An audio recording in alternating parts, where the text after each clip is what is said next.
Morning everyone. We've got a CBR650, sorry, this is a CB650R, as you can see there, maybe.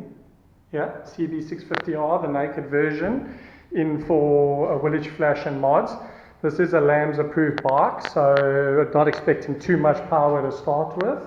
But we're fitting a full exhaust system, velocity stacks, air filter, and then we will blank off all the emissions and do everything on the bench. So we're just here for the pre-run now. We'll see what she puts out. It's totally stock.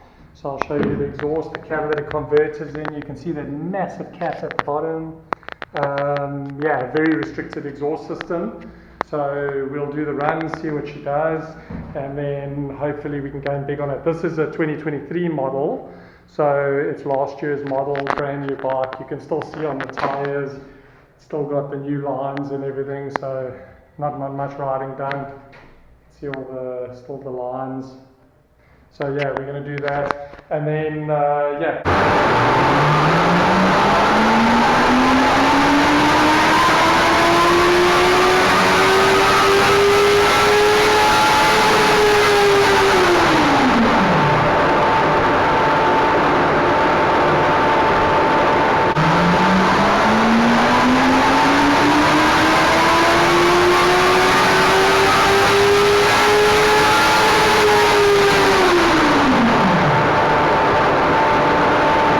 Done our pre-run on our CB650R.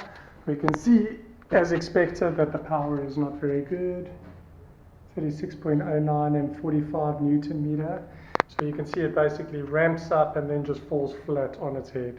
You can see how just all the torque falls away, and that's obviously what we're trying to prevent. So once we de-restrict it, we'll be able to move this entire curve up.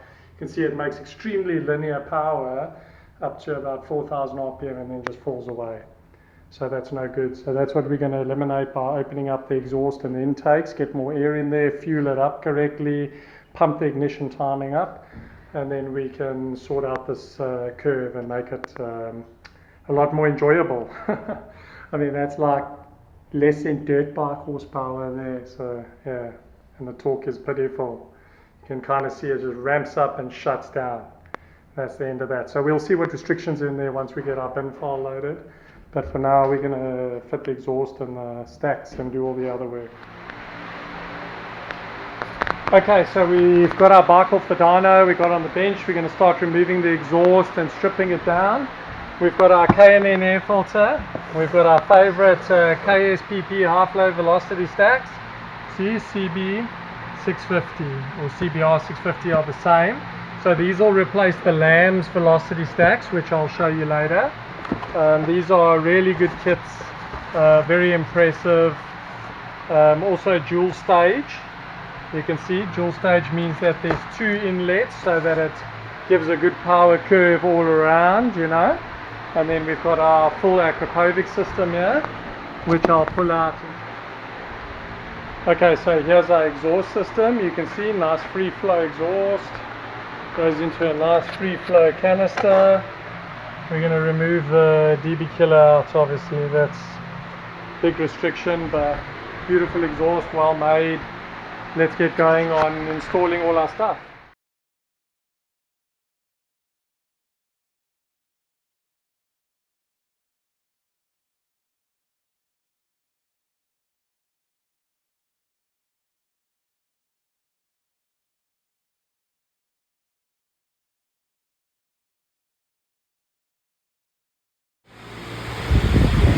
Show you the size of this catalytic converter, and this thing is heavy, man. You have to lift, you can't just lift this one, so it must be at least about, maybe I would give it a good 15 kgs or maybe even close to 20.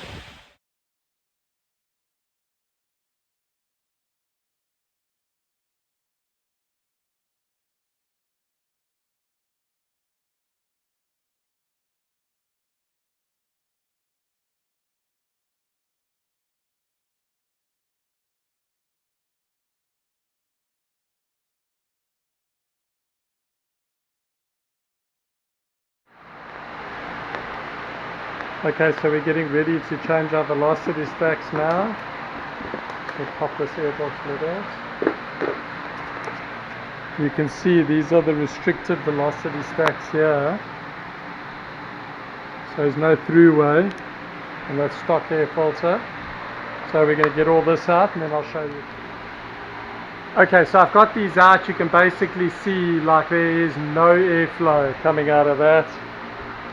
Let's go from this side. You can basically see it's totally shut off. That's the only airflow that's coming in. So those are the restricted ones. And you can see the comparison in diameter between those and these. So these are obviously the unrestricted ones, dual stage. These are the original ones, heavily restricted. About, I would say 70% or 80% of the airflow is shut off, as you can see. So yeah, with the new ones, instant gain. We've also got all our data. I'll take a photo of that and post it. But that's basically the development of it, how the airflow works in the airbox. And then we've obviously got our cable.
CB650R. Everything is looking good.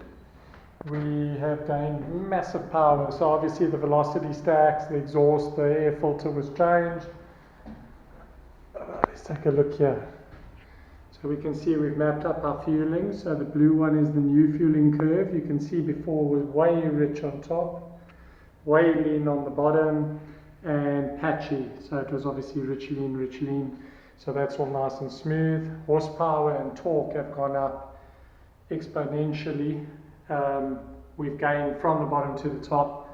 Obviously no brainer. Started off at 36 horsepower, it's up to 85.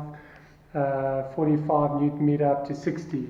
So because of the lack of airflow with the restricted lambs velocity stacks, it would just fall flat. It doesn't get the airflow. So the airflow peaked at 4,000 RPM basically. You could see that's where it made its maximum power, and then it just fell away, whereas now it's making its maximum power up at about between 10 and 12, and then basically holds that stable. Anyway, hope you enjoyed that. These are really good bikes to buy if you plan to de-restrict them and put an exhaust. I'm very impressed with it. So punchy and smooth. It'll be a great commuter. Amazing bike to do like twisty roads on. Really, really nice bike overall. Very impressed. Thank you so much for watching. Stay tuned for our next episode.